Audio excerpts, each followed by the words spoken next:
পৃথিবীর ভিতরে আরেক পৃথিবী। আপনি কি কখনো কল্পনা করেছেন মাটির নিচে লুকিয়ে আছে একটি সম্পূর্ণ জঙ্গল? শুনতে অবিশ্বাস্য লাগলেও বাস্তবে এমন জায়গা আছে যাকে বলা হয় তিয়াংকেং বা বিশালাকার প্রাকৃতিক শৃঙ্খল। চীনের বিখ্যাত শিয়াওজাহি তিয়াংকেং এমনই এক গভীর গহ্বর যা এতটাই বিশাল যে এর ভিতরে তৈরি হয়েছে আলাদা একটি ইকোসিস্টেম।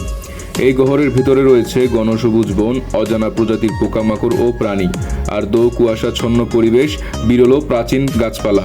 সূর্যের আলো খুব কম পৌঁছায় নিচে, তাই এখানে তৈরি হয়েছে এক রহস্যময় ঠান্ডা ও শ্বেতশ্বেতে জগৎ, যেন পৃথিবীর ভিতরে আরেক পৃথিবী। বিজ্ঞানীদের জন্য এটি এক বিস্ময়কর গবেষণাগার, কারণ এখানে এখনও নতুন প্রজাতির সন্ধান পাওয়া যেতে পারে। কিছু তিয়াংকিং এত বড় যে এর ভেতরে সহজে একটি আকাশচুম্বী ভবন বসানো যায়। প্রকৃতির এই অদ্ভুত সৃষ্টি আমাদের মনে করিয়ে দেয় পৃথিবী এখনও কত রহস্যে ভরা। আপনি কি এমন জায়গায় যেতে সাহস করবেন?